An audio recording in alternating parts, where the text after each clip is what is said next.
Boa tarde, bem-vinda, bem-vindo, cara expressional. Mais uma edição do programa Duplo Expresso nessa tarde do dia 22 de outubro de 2021. Eu sou Rômulo Maia e apresento o programa diretamente da Suíça, onde no Fuso Central da Europa faltam 8 minutos para as 19 horas. Em Brasília e Buenos Aires, 5 horas para trás, faltam 8 minutos para as 14 horas. Tarde, bem-vindo mais uma vez ao Duplo Expresso, Pior. Boa tarde, é verdadeiramente um prazer, sim. A viagem tem sido esgotadora, mas em realidade, para falar verdade para nosso público, eu estou na Alemanha, sobretudo, para visitar meus netos. Como todo o pessoal sabe, eu morei 24 anos na Alemanha e tenho aqui uma filha e 3 netos maravilhosos. Também, seguro, vou ficar pesquisando a situação política. Amanhã vou encontrar um velho amigo que é assessor do grande sindicato do metal. Então, ele é economista, ele vai dar para mim um panorama da situação econômica, das perspectivas políticas, da nova coligação de governo. O elefante fica elefante também no polo. Ou seja, eu não vou parar de trabalhar, isso é claro. Sim, gostaria primeiro 5 minutinhos falar sobre a Alemanha verdadeiramente. Para quem leram a última matéria que eu escrevi para a agência estatal de notícias TELAM da Argentina. Essa é a coluna de opinião. Qual é o futuro da social-democracia? Esse tem sido um pedido especial da direção da TELAM, da agência, para esclarecer. Na Alemanha, como nosso público, que é um público já instruído, educado, politizado, sabe, nos últimos tempos em toda a Europa as social-democracias têm ganhado nas eleições. Temos governos social-democratas em todos os países nórdicos. Pela primeira vez após 1959, temos governo social-democrata na Espanha, no Portugal, e temos participação dos social-democratas na Bélgica, na Itália, em muitos países. Então, assoma mais uma vez a ilusão dos cravos vermelhos, toda essa ilusão dos anos 70. Que possibilidades tem? Eu vou definir, para mim, quase nenhuma. Por quê?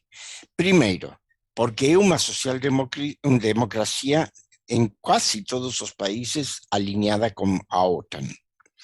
Segundo, na Alemanha, a esquerda social-democrata está apoiando a posição francesa de um exército europeu, que também não tem chance nenhuma, porque todos os enaninhos da OTAN, a República Checa, Eslováquia, Polônia, todos eles querem os americanos e só os americanos. Eles compram só original, não compram cópia. Então, como pessoal é muito fino, essa manobra social-democrata alemã não vai funcionar. Só uma breve observação sobre isso. A gente está chegando já à nova eleição na França, no ano que vem, 2022, mas no ciclo eleitoral anterior, eu me lembro de um debate, 2017, eu me lembro de um debate presidencial na TV pública francesa, em que surgiu esse debate, né, que eles chamam a Europa da defesa, que a União Europeia deveria ter essa competência de defesa, essa história, a tese deveria haver forças armadas europeias. Isso era defendido pelo candidato do PS, então Benoît Hamon defendia isso. E aí o Jean-Luc Mélenchon, candidato à esquerda também, mas crítico disso, falou, mas o Benoît Hamon, o que você está sugerindo? Que nós da França, que temos o nosso guarda-chuva nuclear, que a gente estenda até a fronteira da Rússia, E toda a Europa fica debaixo do guarda-chuva nuclear francês, que, grosso modo, né, saindo do Reino Unido, como ali já tinha saído, é a única potência nuclear do continente. E aí o Benoît Hamon respondeu assim, mas esses países limítrofes que têm fronteiras com a Rússia, ou com a ex-União Soviética, então ali os Bálticos, a Polônia, com a Bielorrússia e tal, eles têm problemas fronteiriços com a Rússia. Aí o Jean-Luc Mélenchon falou, o Benoît Hamon, eles têm problemas fronteiriços com a Rússia há 1000 anos. Você quer que a gente vai se meter numa treta de 1000 anos? Então é uma questão um pouco mais complicada e, de fato, faz sentido o pessoal querer o original e não a cópia falsificada, pior. Sim, assim, para fazer uma síntese, assim, também as contradições no plano orçamentário. O que fazer o que fazer com o plano de estabilidade e crescimento da União Europeia? Assim, os nórdicos são partidários da, entre aspas, austeridade extrema. Os alemães estão falando agora, a gente deveria flexibilizar um pouquinho. Os espanhóis e os italianos falam em flexibilizar muito. ¿Por quê? Porque precisam da grana, é simples. Precisam da grana. Então, já todas essas contradições estão para anular a possibilidade de uma frente única social-democrata na política europeia e também na internacional. Sobre isso chega o grande dilema que entra para a discussão da coligação alemã, porque eles não têm resolvido esse tema nas discussões prévias à negociação formal, que é a chamada política de defesa. Isso tem um nome, Rússia. O que fazer com a Rússia? Imagina o seguinte, não é um problema de pró-americanos e não americanos.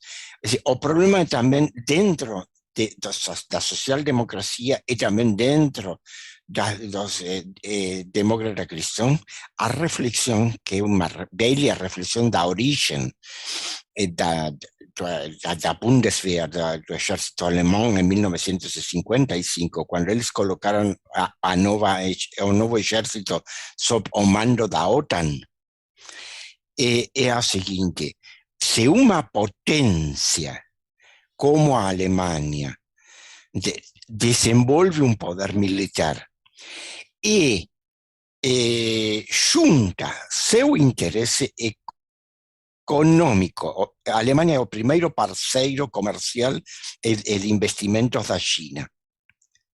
É o segundo comprador de gás russo. Se a Alemanha junta a sua política de defesa com seus interesses econômicos, vai virar uma potência inigualável no plano europeu. Então, desperta todos os velhos temores dos europeus em confronto da Alemanha. Esse é um problema real, esse não é um problema ideológico. Mas como eles vão resolver isso, eu não sei. A Angela Merkel tem sido 16 anos não resolver. Saltar da esquerda para a direita, da direita para a esquerda, dos russos para os americanos. Todo o tempo ela tem feito uma política de equilíbrio. Mas agora ela já não está. E o Olaf Scholz não tem essa personalidade de mãe da nação que desenvolveu a Angela Merkel. Meus meninos, eu vou cuidar de vocês. Não. Viola, vou trazer uma citação aqui de um grande amigo seu, já saudoso, Muniz Bandeira, que dizia que energia é soberania, não há soberania sem energia. E a Alemanha é um caso raro de um país que abdicou da própria soberania energética. Então você falava dessa questão, mas quer seja com gás russo, ou o que quer que seja, até por esse compromisso da redução das emissões, a Alemanha, tendo abdicado numa formação de coalizão anterior da Angela Merkel, ela deixa como legado isso. Como Schmidt fez a concessão de sair gradualmente da energia nuclear. É um país que, primeiramente, né, a gente vê essa questão da potência industrial exportadora, mas é um país ocupado, desde a Segunda Guerra, militarmente, pelos Estados Unidos, assim como a Itália. Ainda, exatamente. Ainda, como o Japão também. Isso ajuda a explicar, né, uma contradição, em alguma medida, entre os interesses econômicos e a decisão geoestratégica de alinhamento que acaba prevalecendo. E ainda me ocorria, eu sempre lembro disso, né? Uma vez a gente tinha aqui os economistas desenvolvimentistas brasileiros, que são críticos daquela ideia de desenvolvimento a convite, né? Porque algumas pessoas dizem assim, a pessoa mais crítica fala assim, esses países aí, alguns do leste asiático, os asiáticos, se desenvolveram porque havia um interesse dos Estados Unidos em desenvolver e tal, e eles são críticos em alguma medida disso, porque querem dizer que não basta isso, tem que ter toda a questão. Só que é uma questão bastante complexa. E eu lembrava uma prova fática. Se o imperialismo, no caso, que ainda mais dos Estados Unidos, que é um padrão monetário mundial, todo o sistema de pagamento, reservas e a própria presença bélica nesse território, está presente na Coreia do Sul, está presente no Japão, está presente na Alemanha, está presente na Itália, se eles não dão o beneplácito para o desenvolvimento nesse país, ele não o convite, digamos assim, o beneplácito do império, ele não basta, mas ele é uma condição sine qua non. E eu citava um exemplo fático histórico que todo mundo conhece, Acordos Plaza nos anos 80. A Alemanha e Japão estavam que nem a China hoje, assim, engatado para passar os Estados Unidos de longe. Aí chega simplesmente os Estados Unidos, chama os dois no Hotel Plaza e não vai falar, olha, acabou esse negócio aí do marco desvalorizado e do iene desvalorizado, porque o nosso déficit comercial está muito grande. Então o negócio é o seguinte, vocês agora vão deixar a moeda de vocês valorizar.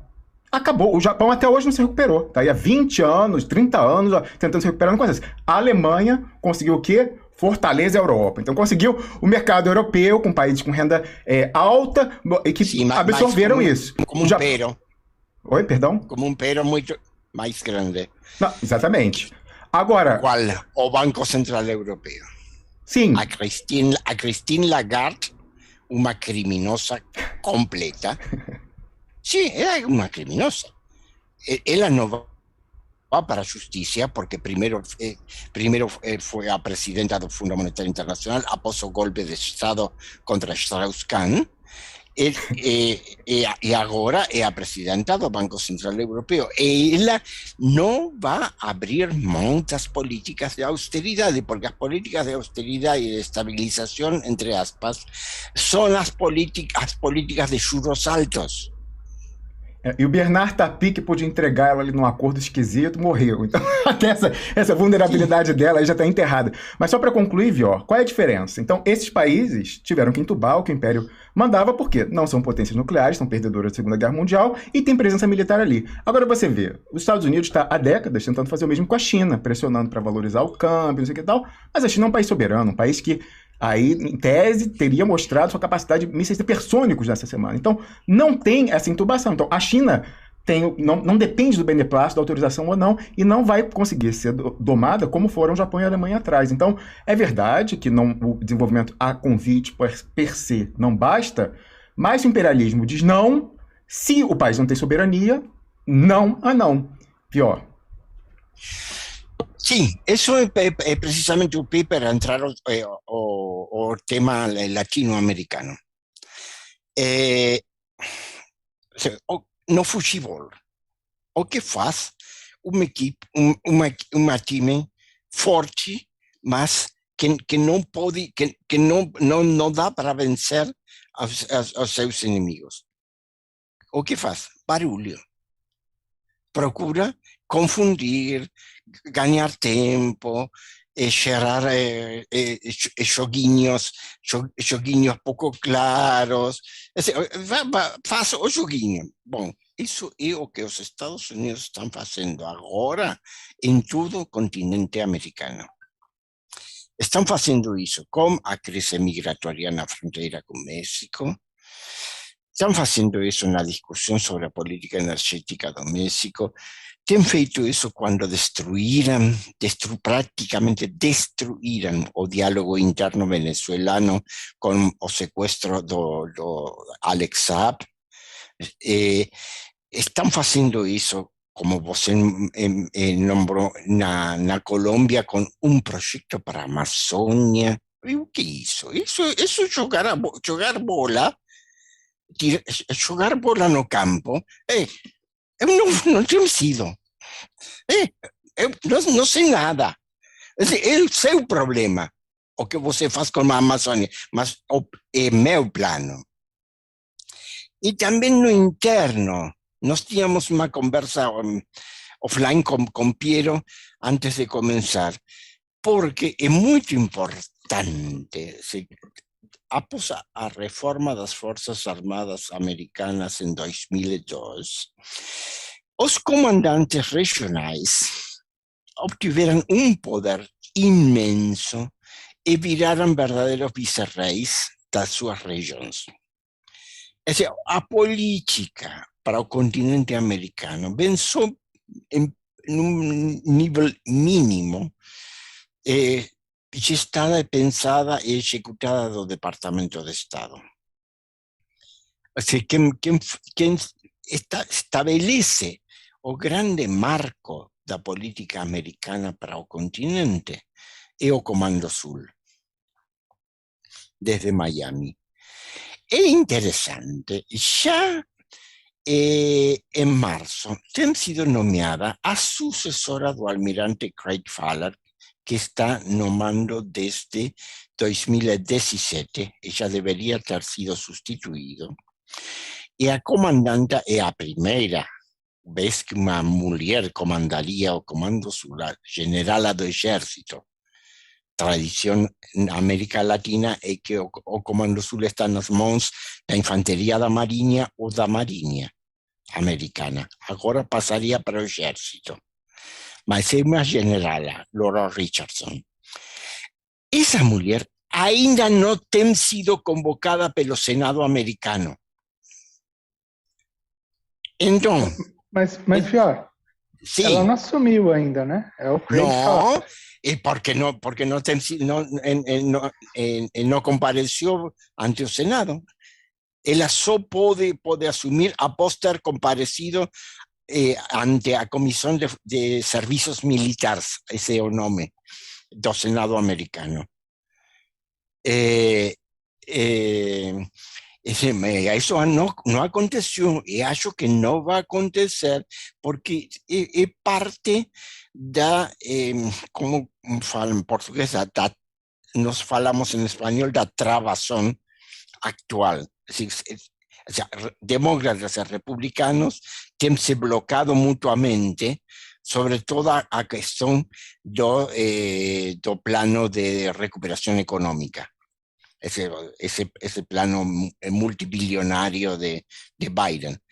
Entonces, él no adianta nada en ese momento en el Congreso americano, porque ellos están negociando las grandes materias económicas y financieras y orzamentarias.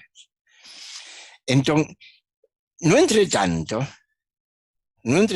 como no tiene sustituta, o almirante Fowler continua a fazer a política. E qual é a sua política?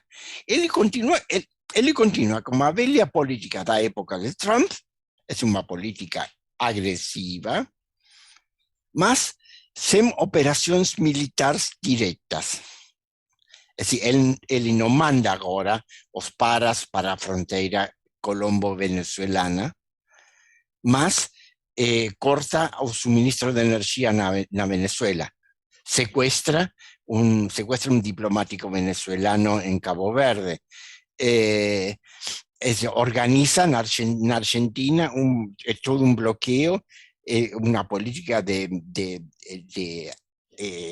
desabastecimiento de las grandes alimentarias concentradas que controlan un 90% del mercado argentino. En Perú era una dupla presión sobre el gobierno de Castillo para isolar el gobierno. Él no vota o gobierno de Castillo fuera. De ella, más enfraquecido, condicionado. Entonces, esa es la política que él está elevando en no continente todo. Mas esa, o Anthony Blinken tenido para Colombia, sí, mas o Anthony Blinken se sumado a una política que no es a suya. O Anthony Blinken no tiene política para América Latina, porque no tiene personal. porque não tem, não tem apoio político nos Estados Unidos. Ninguém me interesa no Congreso dos Estados Unidos a política latino-americana como não seja Cuba, Venezuela e a fronteira com México. Y ahí opera o lobby republicano, o senador Ted Cruz, ese pessoal. América Latina no existe hoy na política na agenda norte-americana. Entonces, o almirante faz ele joguinho. Como ele não pode, se de ele dependesse, él ya teria feito vários golpes de Estado. Não pode. Então faz barulho. Bloqueia, não deixa avançar, rompe coligações populares, mas não... Isso para mim é a síntese do que está acontecendo no Peru, na Bolívia, no Paraguai, también en parte en Argentina, a confusión en la campaña electoral chilena. Hay toda operación de desestabilización y caos, ese barulho. Él está haciendo barulho. ¿Cuánto va a durar eso? No sé. Mas por enquanto está fazendo muito dano. Pois é, uma notória exceção que você coloca aí, mas que tem suas razões, é justamente o Brasil. Não precisa ser desestabilizado, né? Embora nominalmente a gente tenha um reflexo na colônia dessa dinâmica entre opostos, na matriz, trampistas, democratas e tal. Também, assim como no imperialismo, não faz muita diferença entre os dois que ocupa efetivamente. A cadeira tampouco faz muita diferença no Brasil, enfim, porque a coisa é de Estado, não é mais de governo a questão. Piero? Depende, Rômulo. Diga. Se a ideia é desestabilizar o Bolsonaro e fazer o teatro, entendeu? Que pareça que as Forças Armadas operam dentro de um legalismo, etc, etc, etc. Então, eu acho que até pode interessar um jogo desse, né? Eu acho que isso, de alguma maneira, converge... Desestabilização, eu só uso esse termo quando ela é real, não quando ela é controlada e simulada, quando ela é quente, né? Então, assim, para mim, a pessoa operar essa diferença simbólica... Por exemplo, Trauman falou, olha aí, o Eduardo Bolsonaro postou uma cartinha manuscrita do Trump para eles, mandando beijinhos e não sei o que tal... Como se isso fosse relevante quando o diálogo é direto ali, comando com comando, comando sul, comando exército, né? Vamos, por favor. Não, mas é assim que as pessoas vão ver. Como desestabilização, como falta de apoio lá, etc. Quer dizer, gente aqui trabalha para ser outra hipótese. Sim, concordo totalmente. Pergunta. Como avaliam vocês a renúncia da equipe econômica? Olha, essa notícia aí veio, né, no fim do dia no mercado, quando o pessoal estava já depois e tal. Eu vou te falar o seguinte, eu olho com muito ceticismo esse tipo de manobra pelo histórico e com desconfiança. Por quê? O que a gente viu é esse noticiário de mudança, por exemplo, foi março da Petrobras, né? O general, foi março. Essa coisas que fossem sinalizar guinadas na política econômica brasileira serem operadas, ou serem parte de uma operação para ganhos especulativos na Bolsa com dupla alavanca, usando o câmbio junto. Há um histórico, isso é de décadas no Brasil, de operação, porque, tá aí, até o limited hangout que a gente teve desse, não é Paradise, mas qual é o nome do paper atual?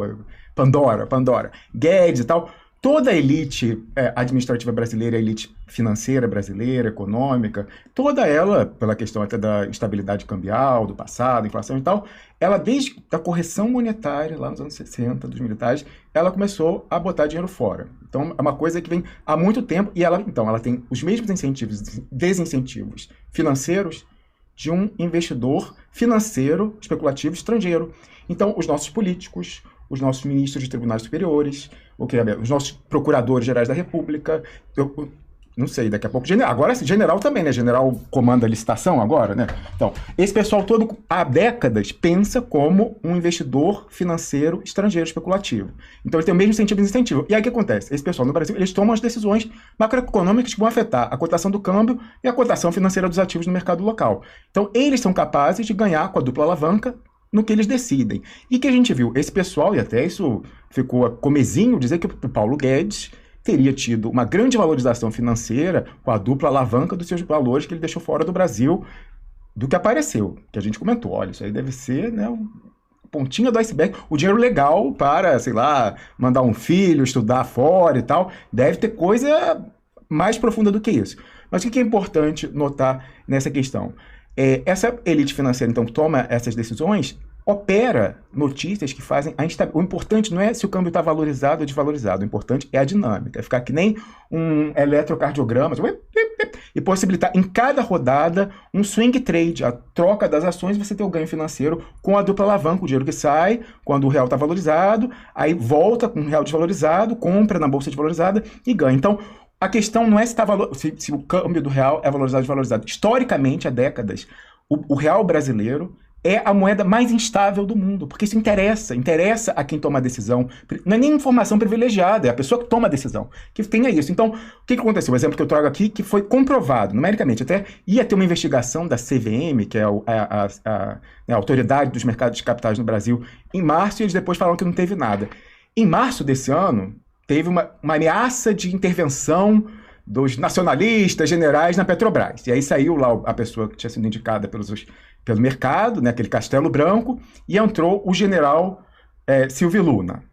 E aí ficou claro, vai ter intervenção, vai mudar a política de preço da Petrobras. Mudou nada. O cara tá lá, o general, ganhando R$270 mil por mês. Não tem como mudar, vai subir mais, não sei o quê. Só que essa notícia, essa expectativa construída, simulada, de que haveria uma mudança, fez o real brasileiro desabar, fez as ações da Petrobras desabarem, e já havia ordens, isso aí o pessoal viu, já havia ordens de venda das ações antes da notícia ir para a imprensa. Então alguém já sabia que ia cair, ou muita gente já sabia que ia cair. Então esse noticiário, ele é operado para esse tipo de ganho. Então, se o Paulo Guedes continuou, essa história do teto, eu vejo com total ceticismo, e para mim é mais uma oportunidade, em princípio, olhando o histórico do passado, de manipulação do mercado para swing trade com informação privilegiada, quem vai se beneficiar disso.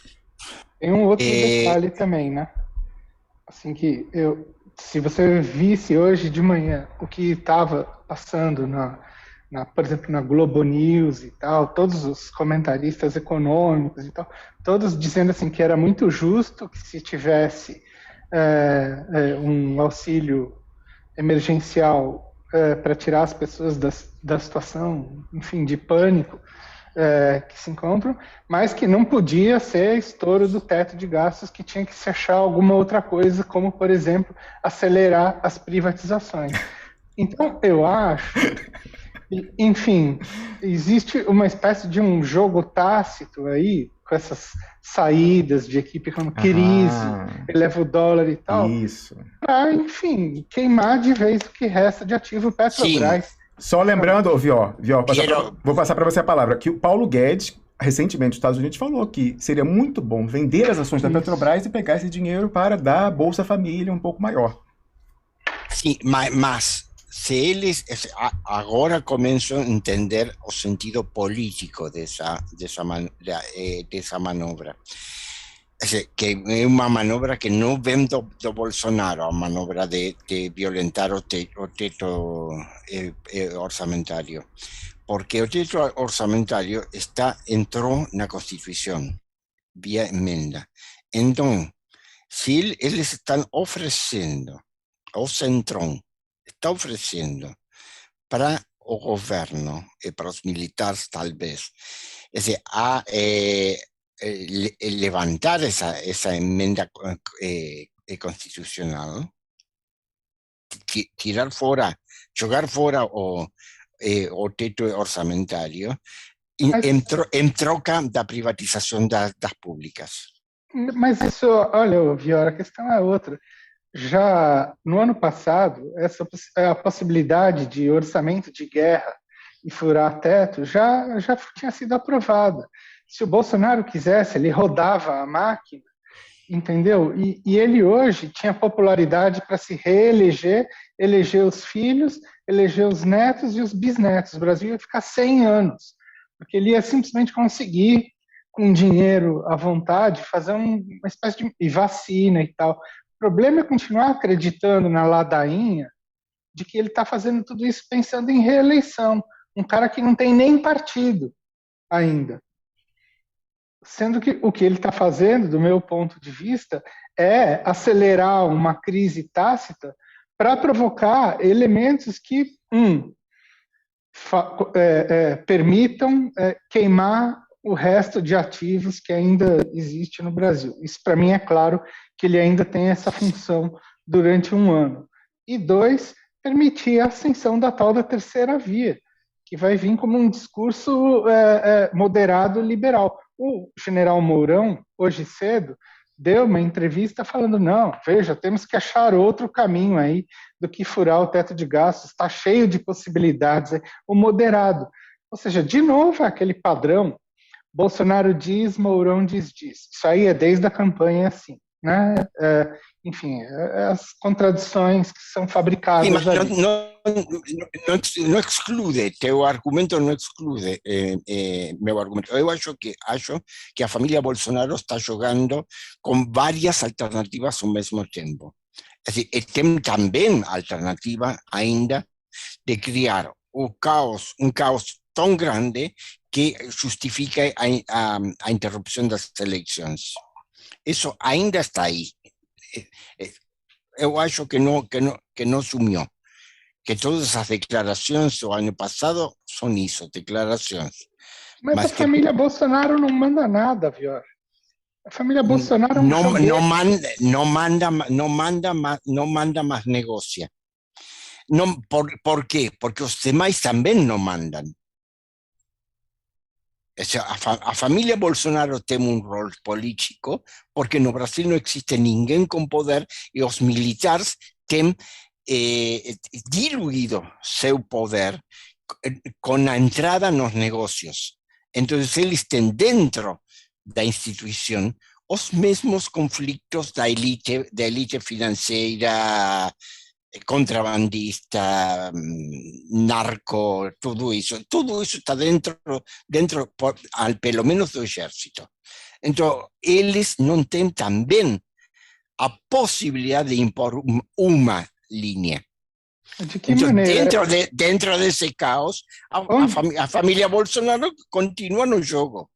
Onde está esse conflito dos militares que eu não vejo? Está dentro. Mas onde? Onde isso se expressa exatamente?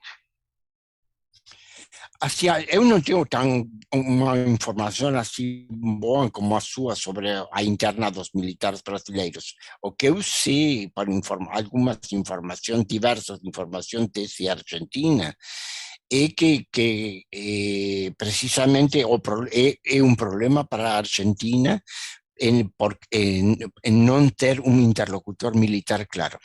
Es decir, ya na política sectorial de defensa. Es decir, porque tem algumas chefias militares brasileiras que acordam com fazer desenvolvimento, continuar com os desenvolvimentos comuns com a Argentina, outros que falam em não, outros que exigem que querem dar mais importância a acordos com empresas americanas, es decir, otros que aceitan entrar en negocios con empresas chinesas. Esos son los información absolutamente sectorial das Fuerzas Armadas Argentinas en confronto na su relación con las brasileiras, que es constante y permanente. Es constante y permanente, y también porque es una política de Estado en Argentina. Então, a informação, eu não tenho informação interna, eu tenho uma informação refleita.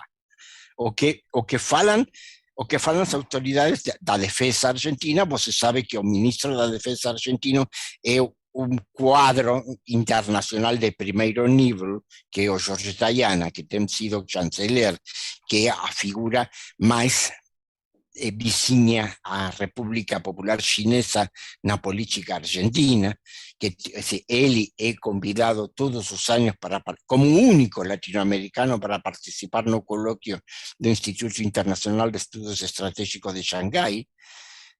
Então, ele está continua com isso. Ele está levando uma política com diversas linhas e diversas opções. Mas, ao reflexo esse, no Brasil, a gente não acha um interlocutor militar claro. Um diz uma coisa, outro diz uma outra coisa. Então, isso... Será que isso não é um jeito de enrolar os argentinos, Viola? Não, acho que não. Uma contradição simulada. Acho que não, porque entram muitos negócios nessa... Por falar em negócios... não teria lógica, Piero, porque verdadeiramente setores militares brasileiros estão perdendo negócios aí. Ou ganhando outros. Óbvio, porque o que a gente tem que ver é que agora várias licitações, não mais da área de defesa, orçamento, são controlados diretamente por militares. E o que é o problema? Por mais o maior que fosse o espírito público de que eles estivessem imbuídos em pessoalidade, fossem abnegados, que em princípio não parece ser o caso. Apenas a exposição de você controlar isso pode ser explorada com lawfare. E aí eu fui lembrado disso por esses dias, porque alguém recuperou, olha só, isso ainda é o governo Dilma 2012. Isso aqui, ó, publicação lá no Brasil 247, durante ali, ó, 25 de outubro de 2012. Escândalo de corrupção envolve o ex-ministro da Defesa, então da Defesa, que foi ministro do governo Lula também, enfim, até foi ministro do Fernando Henrique também, Nelson Jobim, na Itália. E aqui o lead, ex-ministro da Defesa no governo Lula, ele era Defesa, acho que era Defesa na Dilma também, hein? Além de ex-ministro da Justiça na FHC e ex-presidente do Supremo Tribunal Federal, Nelson Jobim é citado em acerto para a compra de 11 fragatas italianas. Segundo a promotoria de Nápoles, comissão seria, né, o propina, etc., seria de 11% em cima de um negócio de 5 bilhões de euros, intermediado pelo político italiano Claudio Scagiola, mas que não saiu porque as relações entre o Brasil e a Itália esfriaram com o caso Cesare Battisti. O total da propina prometida seria, àquela altura, né, no câmbio daquela época, 1,4 bilhão de reais. E aí, qual que é a bola de neve que a gente está entrando? Naquela altura, a exposição, tô falando, se não houvesse, vamos supor que isso tudo é fantasia e tal, mas explorar, você já destrói a carreira, deixa pendurado. A dona Marisa, terminou agora o Lula tudo pendurado, mas a dona Marisa morreu, né, com a coisa toda, com desgosto de tudo. Então, até explicar que focinho de porco na tomada, já morreu o esposo, o filho já, enfim, a gente sabe como é que é a lawfare. E isso se a coisa reverter no futuro, senão fica o dito pelo não dito. Aquela altura, a exposição era só nesse tipo de contrato. Agora os caras têm contrato do Ministério da Saúde, da Educação e tal. Então, mesmo que eles não tivessem ganhando alguma coisa e tal, já pode ser explorado. A gente viu como, agora inclusive, tá nesse fio aqui que eu coloquei, como combate à corrupção, entre aspas, é o pilar central, de acordo com o site de divulgação lá do Departamento de Estado dos Estados Unidos, o lawfare. Então, há uma exposição, e que eu te falo, é uma situação que é meio caminho sem volta. Se você fosse hoje em dia da alta hierarquia militar, você ia confiar no fio do bigode que, se voltasse todo mundo para os quartéis, a juristocracia não ia se associar com os gringos para pegar alguém e tal? Então, assim, não tem como eles abdicarem, me parece, nas próximas décadas, desse poder profundo, ali no modo de segurança, porque senão eles têm que confiar que eles não vão ser traídos. E o imperialismo o zero em vez zero em trair quem eles usam, com quem eles associam. Já deram um exemplo e prenderam o Almirante Otto. Lembre-se disso, para todo mundo ficar esperto do que acontece. Você não pode tirar as manguinhas de fora. Só o que eu acho, Viola, é assim, dos 17 generais do alto comando do Exército, tem 4 estrelas no mundo, em 2016, 15 estão ou tiveram até recentemente no governo Bolsonaro, em várias funções. Ou seja, tem alguma coisa aqui que, pelo menos numa geração, porque eu não estou dizendo que todas as Forças Armadas estão comprometidas e tal, tem muita gente que entra de gaiato nessa história, mas oposição, divisão, etc., isso assim, não tem.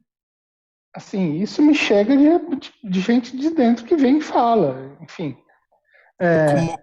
Como processam eles as necessárias contradições que todos esses negócios devem produzir? Porque a minha experiência em todos os outros países que eu tenho pesquisado é que em pouco tempo, quando as Forças Armadas entram para esses negócios, tem duas alternativas: ou a desligação ou avanço para frente, para uma ditadura ainda mais enérgica, mais radical, para evitar precisamente a dispersão das forças. Não, mas, olha, até onde eu sei, pelo menos desde os anos 40, desde os anos 50, isso é o que acontece nos Estados Unidos, né? Um super envolvimento entre forças armadas e os negócios. E, no entanto, enfim, as coisas vão. O que está se fazendo aqui é seguir o modelo de lá.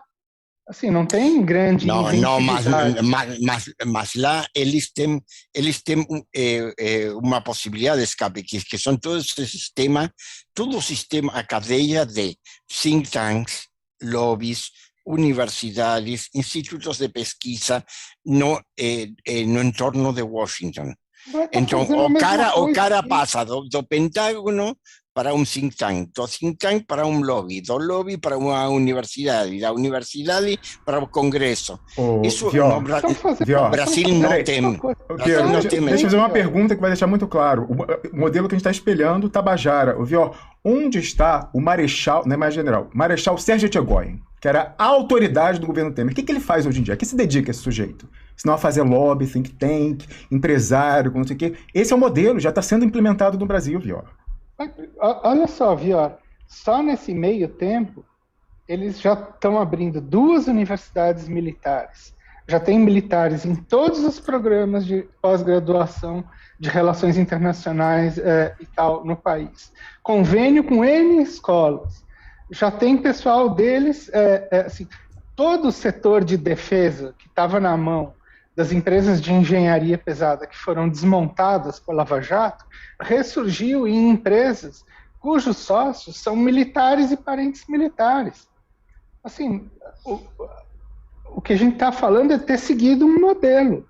Isso foi um modelo implantado. Qual que é o nome do think tank do Raul Jungmann, Piero, lá com o Etchegóin? IRE. Já é isso, Vior. Já tem os think tanks. Do Etchegóin. Instituto Força Brasil. Em Brasília, isso virou uma febre. Tem uma quantidade gigantesca de ONGs e think tanks de militares que estão operando por lá. Todos esses caras que foram os rebeldes, que bateram de frente com os governos petistas, aquele Paulo Chagas, como é que chamava aquele outro?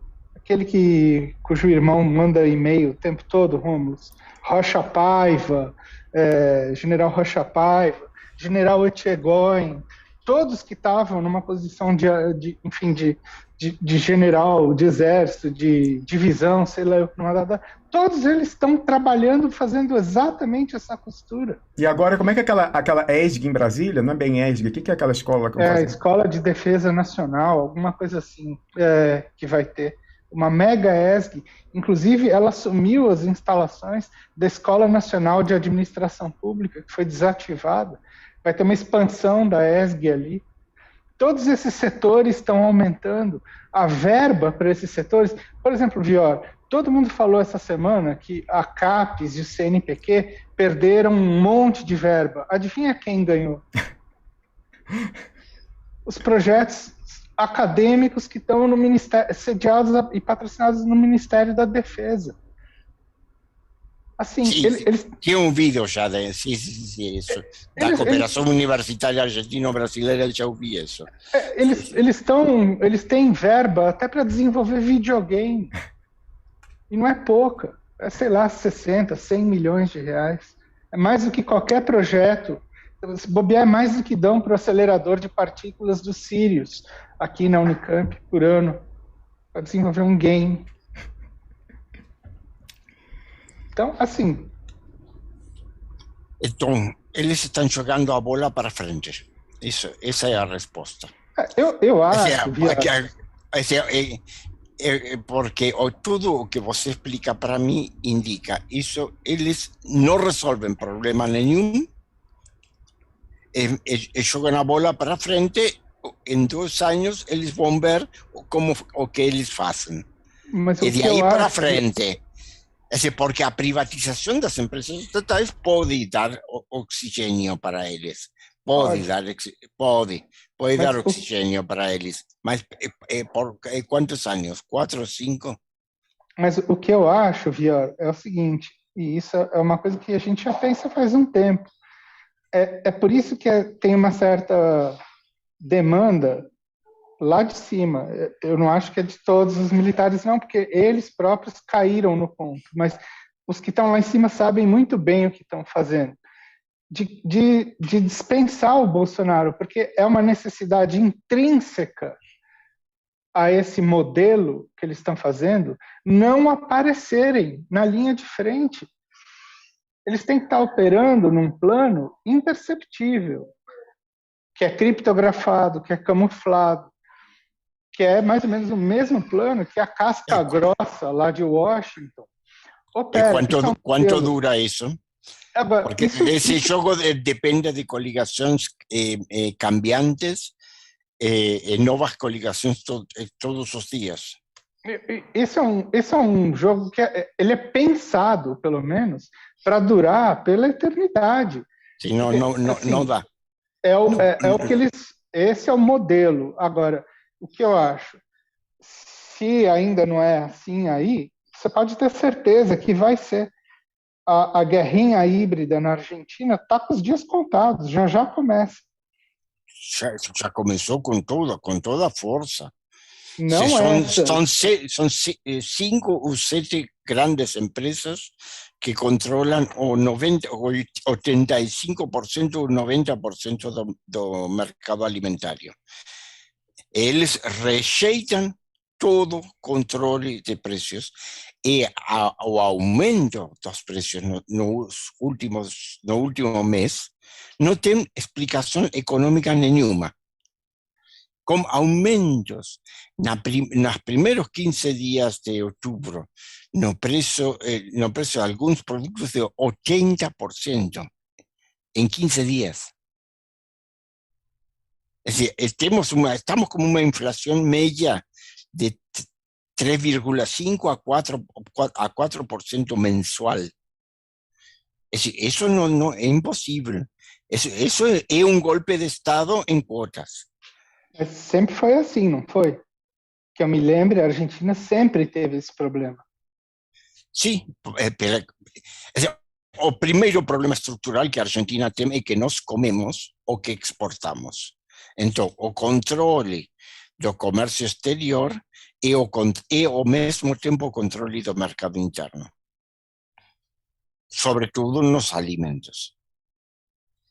Então, por isso, a discussão é o que muitos companheiros estamos reclamando de nosso governo, é a criação de uma empresa de comercialização interna e externa como empresa testigo, para concorrer con los grandes monopolios privados. Mas eso es una discusión política mayúscula, porque ahí entran las negociaciones con el Fondo Monetario Internacional, entran también las perspectivas estratégicas diferentes dentro do próprio governo de coligação. Não só isso, Vior. Isso é uma questão geoestratégica maior em nível global.